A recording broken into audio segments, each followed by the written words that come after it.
Hi friends, कैसे हैं आप सब।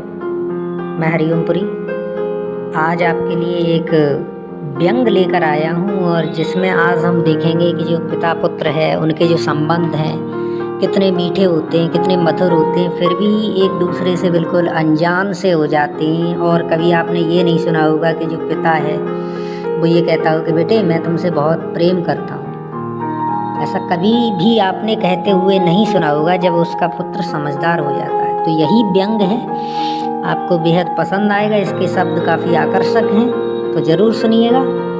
जैसे भारतीय पिता पुत्र की जोड़ी भी बड़ी कमाल की जोड़ी होती है। दुनिया के किसी भी संबंध में अगर सबसे कम बोलचाल है तो वो है पिता पुत्र की जोड़ी में। एक समय तक दोनों अनजान होते हैं एक दूसरे के बढ़ते शरीरों की उम्र से।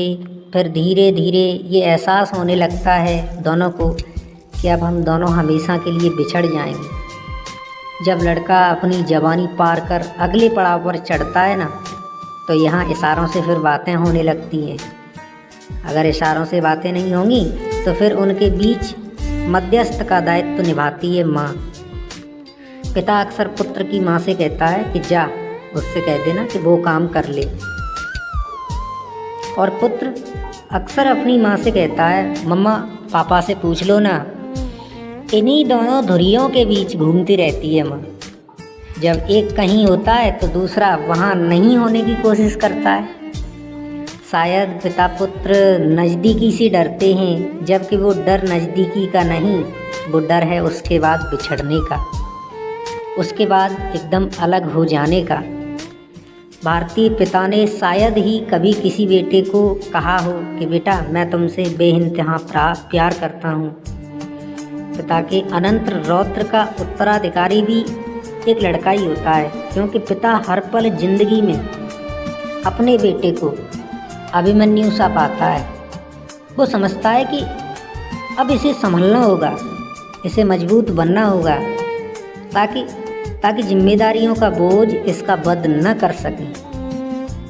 अरे वो ये भी सोचता है कि जब मैं चला जाऊंगा तो इसकी माँ भी चली जाएगी, बेटियां अपने घर चली जाएंगी, तब रह जाएगा सिर्फ ये जिसे हर कदम और हर दम परिवार के लिए, आजीविका के लिए, बहू के लिए, अपने बच्चों के लिए चुनौतियों से, सामाजिक जटिलताओं से बहुत ज़्यादा लड़ना होगा।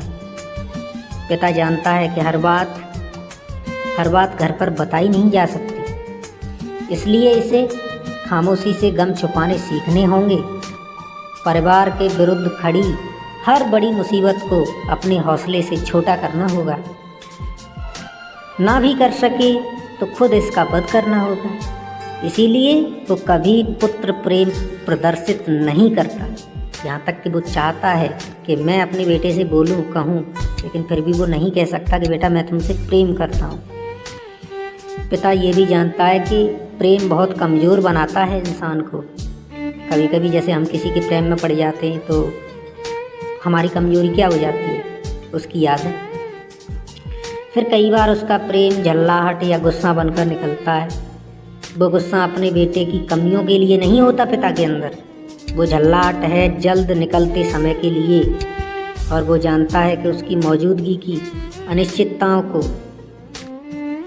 और वो चाहता है कि कहीं ऐसा ना हो कि इस अभिमन्यु का वध मेरे द्वारा दी गई कम शिक्षा के कारण हो जाए।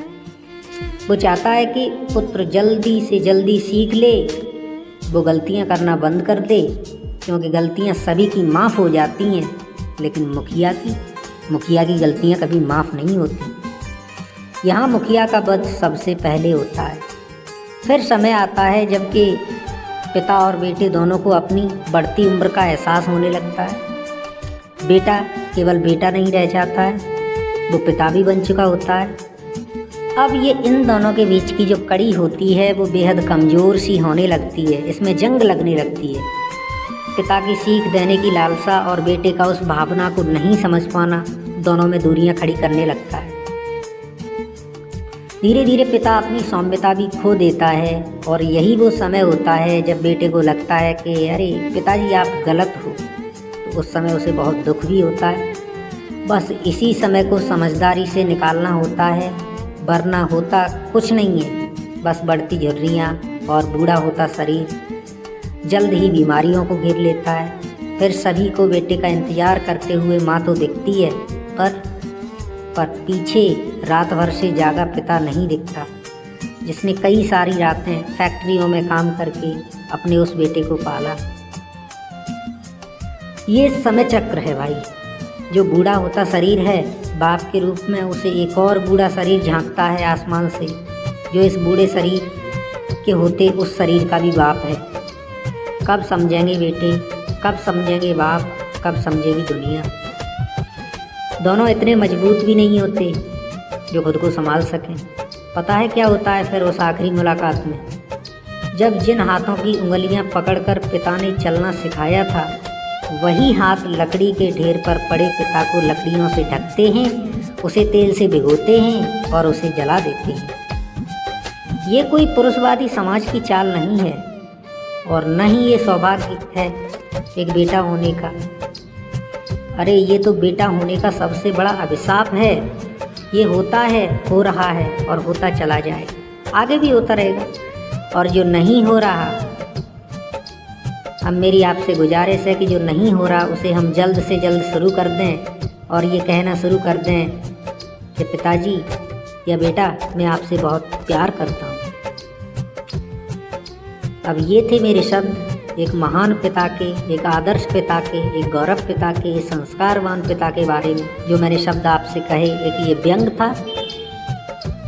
न तो मैं इस क्रूर समय की गति को समझ पाया और न ही अपने दिल की बात को अपने पिता से कह पाया। और ये जो भी पोएम है मेरी कंप्लीटली मेरे पिताजी के ऊपर है। तो आई होप आपको अच्छे से यहाँ पर समझ में आई होंगी। इसको लाइक शेयर करना ना भूलें। Thank you.